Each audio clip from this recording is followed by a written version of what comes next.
Lima is the capital and the largest city of Peru. It is located in the valleys of Childon Rimac and Lorin rivers in the central coastal part of the country, overlooking the Pacific Ocean. Together with the seaport of Callao, it forms a contiguous urban area known as the Lima Metropolitan Area. With a population of more than 9 million, Lima is one of the largest cities in the Americas.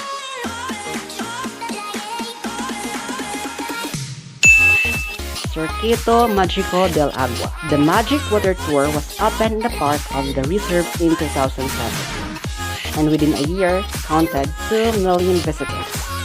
It holds the record for the largest fountain complex in the world, with 13 separate fountains. The largest, the Fuente Magica, shoots a jet of water more than 80 meters high, while the Fuente Tunnel de las Sorpresas, Tunnel of Surprises, is a 35-meter tunnel of water to walk through.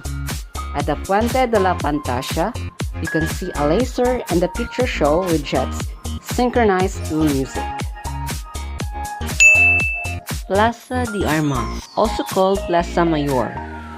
This broad square is the historical center of Lima and the most logical starting point for sightseeing. Most of the buildings from the original city were lost in the earthquake of 1746. The only original structure standing in Lima's Plaza de Armas is the bronze fountain in the center, built in 1651. Its buildings were constructed following the quake. Plaza de Armas is today a UNESCO World Heritage Site. Along with the cathedral, the square is surrounded by Archbishop Palace, the Casa del Oidor, and the Palacio del Gobierno, official residence of the president that was built in the spot where José San Martin declared the independence of Peru on July 28, 1821. You can see the changing of the guard there on weekdays at noon, always a popular attraction for tourists. Barranco, south of central Lima and Miraflores. The suburb of Barranco has long been popular with artists and writers, and it is one of the city's most appealing places to visit for those who want a respite from busy tourist attractions. Although not as manicured as Miraflores or as meticulously restored as Lima's historical center, Barranco has some beautiful 19th and early 20th century architecture and the authentic feel that comes in a place where locals outnumber tourists.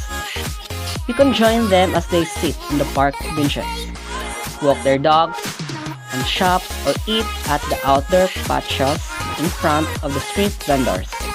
The small inns and restaurants that line in the seaside hills and cliffs are popular places to have dinner and watch the sunset. Begin at the Parque Municipal, an open space surrounded by colonial architecture.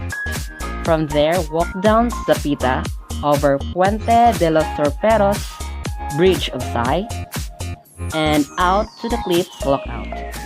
The private Museo de Arte Colonial Pedro de Osma is a house in the historic mansion Palacio de Osma. The museum's exceptional collection of colonial art from around Peru includes paintings, sculptures, metalwork, stonework, silver, and furniture. Guaca Pogliana. The pyramid-shaped temple of Guaca Pogliana lies in the heart of Miraflores and is now incongruously surrounded by buildings built of adobe and clay bricks, a construction material that would never have survived for more than 1,000 years in any other climate. The pyramid is formed in 7 staggered platforms. The Lima culture, by whom the pyramid was built, developed in the central coast of Peru between AD 200 and AD 700. From artifacts discovered here, it is known to have been important as both a ceremonial and administrative center. The area is divided into 2 sections, one of which shows evidence of being used for offerings of fish, while the other appears to have been administrative.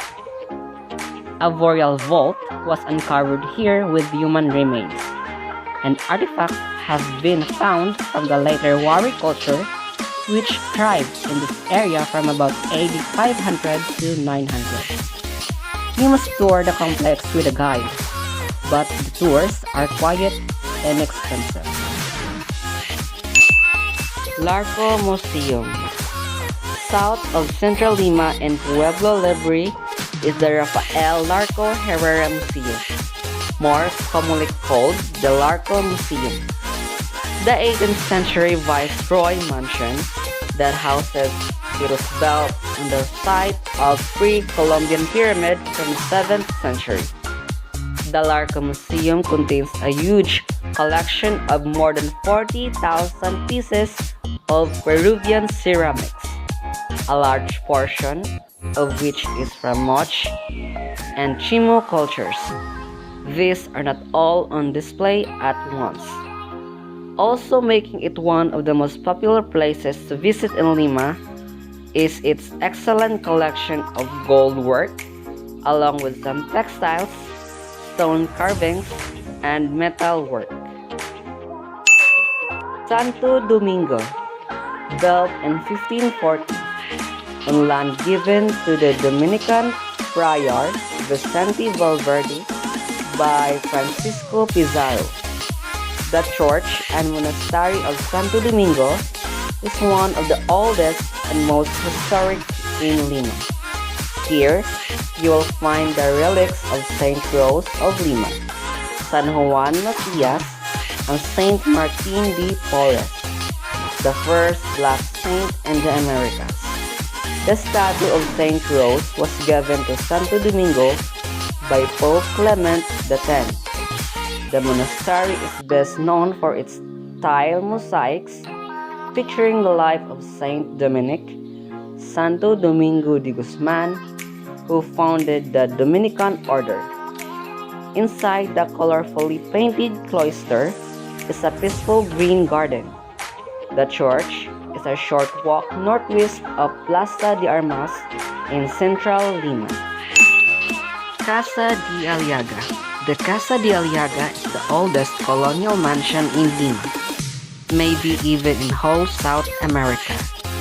The house has been owned and lived in by the El Yaga family and their descendants since Francisco Pizarro granted the land to Jeronimo de El Yaga in 1535. Originally, there was a pre-Columbian altar on the plat of land owned by Coraca Taule Chusco, the reign of the Rimac Valley. Given at time, weather and pollution seemed to slowly destroy the facade, the beautiful balcony is still impressive. Absolutely amazing is the inside. The inner patio is extraordinary, and an imposing wooden staircase leads up to the elegant salons that are richly decorated with colonial furniture.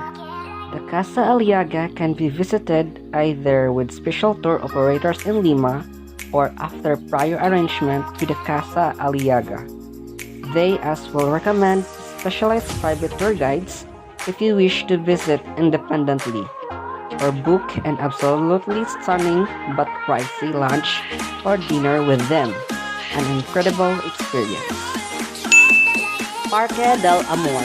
Of all the parks along Lima's scenic coastal strip, the Parque del Amor is arguably the most famous, and with its coastal views, flower beds, colorful mosaics, and a giant embracing couple, it's certainly the most romantic.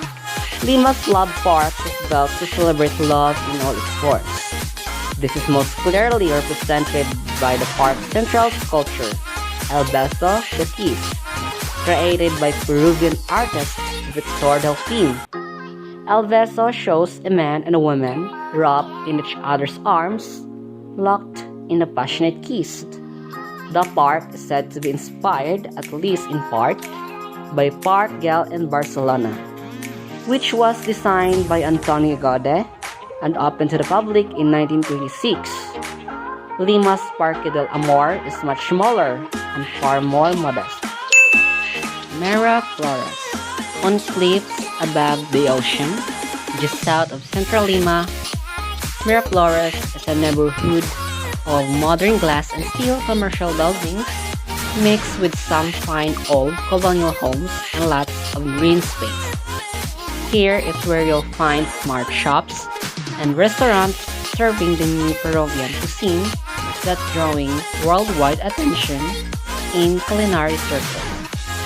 Beautiful parks and green spaces stretch along the cliff tops overlooking the water, and it's common to see hang gliders drifting from the cliffs above surfers in the waves below. Expect slightly higher prices in this more affluent neighborhood. You'll find plenty of things to do here besides browsing in the shops and sampling the new Peruvian cuisine.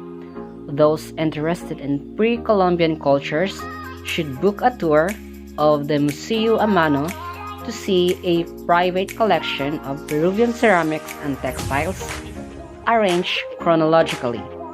Although pre-Columbian cultures, including Chimo and Nazca, are well represented, Museo a Mano is best known for its remarkable collection of textiles from the less-known Chancay culture of the northern coast.